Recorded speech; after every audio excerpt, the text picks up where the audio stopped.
Hello, it's Ricardo and welcome back to Elite Dangerous Odyssey. There's been another dev Q&A that came out on Monday night. And you know, I missed it. So here it is. Here's a breakdown of what they said. We go through the questions and answers and have a little bit of a comment on the way.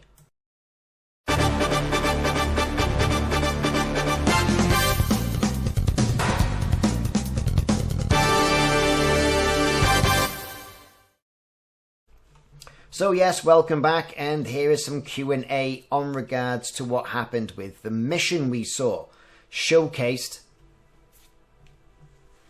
by David Braben and the dev team. So, here's the questions, and they say, so this is pre-alpha footage we're seeing in this video. That's right, they say, things have changed rapidly. We're in that end phase of development where they are really balancing and polishing everything. And there were a few things, to be fair, that needed to be polished, right? We could see it, but it was pre-alpha and you got to cut them some slack. They're seeing some pretty dramatic day-to-day improvement. The quality level is going up, up and up. Well, that's good to hear, right? We didn't want them just to release something, did we? And then say, oh, well, you know, yeah, we'll fix it as we go. There is going to be some tweaking as they go. We know this, but a little bit of extra polish. Next question. This video showed off one particular mission at one particular site on one particular planet. And this is a scaled galaxy-wide. Yes, it is. We're looking at 27 different settlements spanning 6 different themes: agricultural, industrial, extraction, tourism, research, military, right? So what one was that then? Military, perhaps? Could have been. Anyway, perhaps it wasn't. Who knows? There's a really wide variety of settlements. Each of the themes has unique building types that can facilitate unique mission types. We also have some more generic missions that work across all of the themes. There's lots of variation depending on the planet, the type of faction that currently has ownership of the settlement via the background simulation, the BGS, and more. So that's good, isn't it? So the faction that currently has ownership. So perhaps things are going to change. Next up. So okay, you know, they've spoken about the missions and, you know, pre-alpha footage and, you know, pretty obvious stuff. But here's a good one here. Could you talk about what kind of NPCs you might encounter at a settlement? Well, we've seen guards and we've seen workers in the alpha footage, right? So they've said generally we split the NPCs into 2 distinct types of behaviour. There's guards that you were fighting against and the civilians. So that's it then. Obviously, there are different terms of loadout and how they act in the settlement, but I think the more fundamental thing that drives your interaction with settlement NPCs is the background simulation and your relationship with the faction. That goes back to the beginning of that video where he goes, hey, look, we're all clean, no one's going to bother us, let them scan you, you know, we'll be fine. Though if you've been a naughty boy or girl, a naughty commander or commanderess, then, you know, you might get a different response, right? Like it says, if you have a friendly relationship with that faction, then you're free to pretty much go anywhere and explore. Maybe you'll find some mission givers there that you can interact with. Although if you have a bad relationship with that faction, that settlement may just end up in a shoot on sight situation. So what's that saying? Is that getting your power play? Let's not talk about factions, let's talk about higher factions, you know, the power play. Say you rock in somewhere and you're hostile, are you going to get shot on, you know, shot on sight? Although, is it better just being that freelancer and being lawless and not assigned to any power, and then keeping your nose clean with the factions as well? Things to be discussed there. It says here, if you go in shooting, that's going to upset them. Well, of course it is. As soon as you're killing NPCs without reason, you're given a bounty straight away, and you're pretty much fair game. Everyone's gonna have a go at you, right? Settlement doesn't have a hive mind in terms of what you're doing. If you're detected doing something that's gonna elicit a hostile response from the AI, before the whole settlement is aware of that, the message has to be radioed out. You're given a window of opportunity to interject. So basically, it's like the old war films. Quick, get them before they press the alarm button. Okay, so sometimes the NPCs will ask you to stop for a scan. Can you talk about this? We've just been talking about it. That's right, they say. They have the same scanning device as you do, and it can be picked up on your... on your existing criminality, so keep your nose clean. It also says you might have a cordial relationship with the faction, but if you do something suspicious, they'll scan you with a profile analyzer. A profile analyzer, I hear you say. Oh, aye. Do we get one of those? They say they have the same scanning device as you do. Interesting. If they detect an in-jurisdiction crime on you, then they'll react immediately. You'll also see in video that some buildings have gating. There are very few ways to get through that day. Other via overloading the mechanism. Yeah, so we saw that, didn't he? He hacked the panel apart, he got the charger in, he blew it apart, took the power out with that siphon device, and he got in. You'll also notice a number 3 above the panel. This is the authorization level required. The way you get this authorization is by scanning an NPC that already has it. Interesting. You're effectively stealing their identity. I like that. The NPCs don't like you doing this, and if you do get scanned whilst in possession of a clone authorization, they will react. There are lots of ways you can approach a settlement. It's not just the case that you have to go in guns blazing. It's also not the case that you can't achieve a mission objectives that are nefarious by stealthing your way in and out. And we kind of saw that at the first part of that mission, didn't we? Next question. It's a long one, isn't it? Look at that. If you've been scanned once, will NPCs just leave you alone? NPCs can be interested by suspicious stimuli. For example, if they saw you cut the panel, cut panel on the floor, they know something didn't seem right. And if they see you near the panel, they'll investigate you. If you've just been scanned, another NPC won't just come and scan you again instantly, but if you're moving through and setting off all these stimuli, then they're going to respond. Cool. Are there things that a player can do to avoid settlement defences like turrets and Goliaths? And we saw the Goliaths, peppering the ship and what have you, and flying around the base earlier on in the video. Absolutely. What you did in the mission playthrough was like the ultimate pull the plug. Taking the regulator will shut down pretty much everything like turrets. That does mean all the NPCs will react to that though. If you're doing a more stealthy approach, the command building often has multiple consoles that you can access to turn off various security systems. Get to the command console, turn off the Goliaths, perhaps turn off the alarm, say, and then go and get the regulator. That would be perhaps a better way of doing it.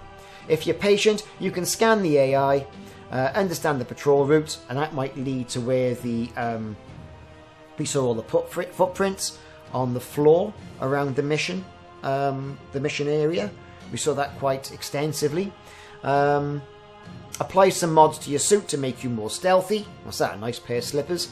Or use a silenced weapon. You can get to that building and disable those features to make your life easier if you don't want to firefight. If you're detected in an area that you don't belong, they'll warn and fine you at first, but if you persist, things will get more aggressive. We've also got some classic missions like assassinations and new missions like sabotage and heists. I think we kind of saw the heist in the alpha. Perhaps we didn't. We assume it's a heist, but perhaps we didn't. Some of those may give a big bonus payment if you're not discovered or don't kill anybody, and they're trying to give the missions a lot more flavour and storytelling. Good bit of context. And that's what's lacking, a good bit of story, really, isn't it? Can you talk about what happens if you fail a mission or die? Well, if you die, you fail the mission you're currently doing. Fair enough. When you die, you get the choice of two things. If you're on foot and don't have a ship, which is possible in Odyssey, you'll respawn at the nearest port or outpost. If you do have a ship, you'll get a choice to respawn at the port or in your ship. If your ship is on the planet's surface, you'll respawn in your ship on orbit. If your ship is on the planet's surface, you'll respawn in your ship on orbit. In orbit. Okay. Excuse my phone going off. If it's docked at a port already, you will spawn in your ship at the port. Anything that's in your backpack inventory, different from permanent storage, is lost when you die. Fair enough. The NPCs in the video weren't so tough compared to others. Can you talk about NPC difficulty?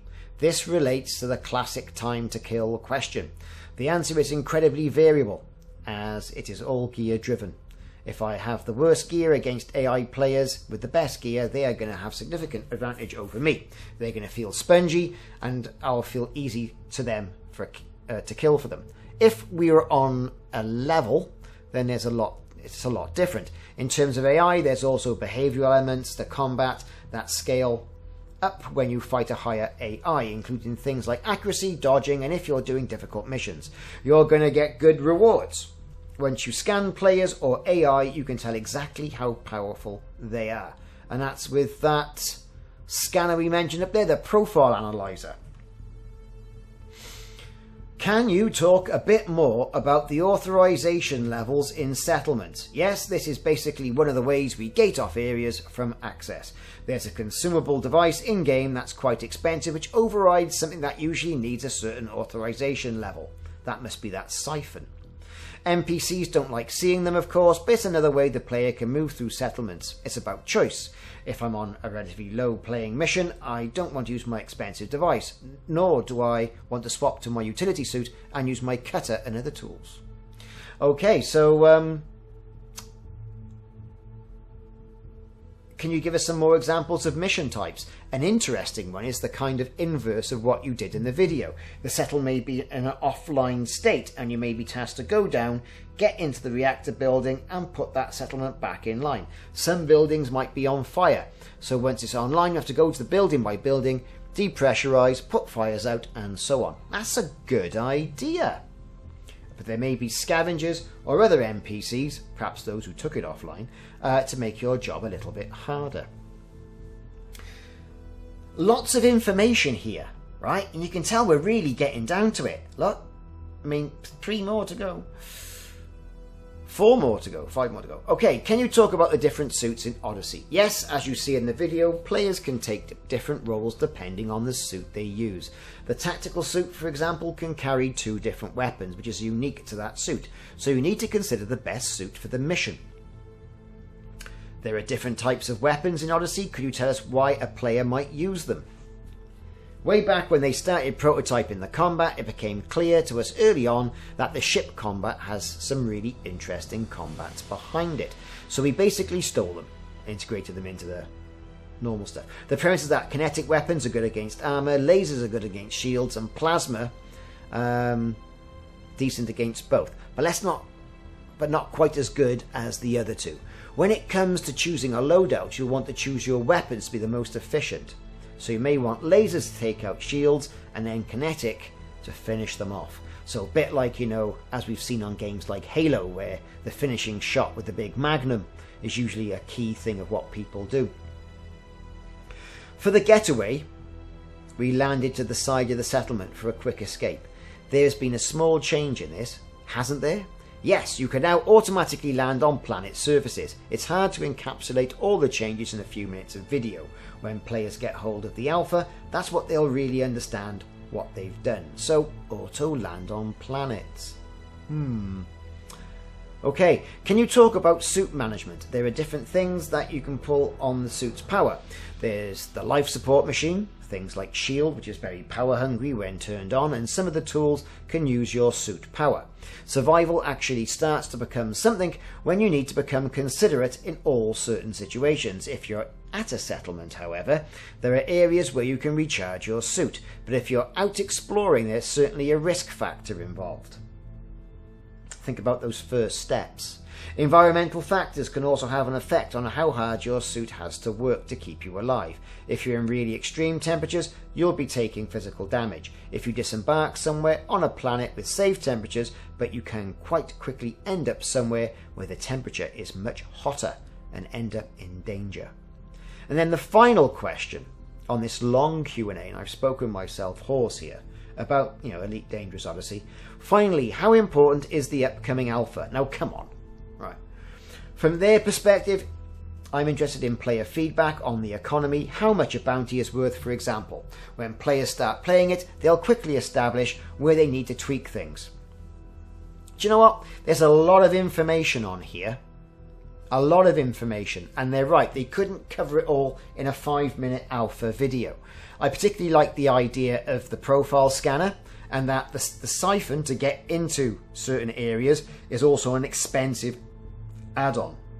I also like the fact that you can go in and switch down certain aspects that we've heard of this before anyway, in a base, like the Goliaths, the turrets, that sort of stuff, and the command structure. That would be quite good. And also that there's reverse of a certain mission, a reverse of the heist, where you've got to go in and perhaps get the reactor back online. I like all of that. That sounds absolutely fantastic. Anyway, I'll put the link to this forum in the video feed as well. Thanks for watching. It's been a long one, this has, and I hope I haven't rambled on too much, at least not incoherently anyway. I've been Ricardo. Thanks very much for watching. Like and subscribe. Look out for those streams on a Saturday and a Sunday, where we have all manner of multiplayer fun as well. See you soon.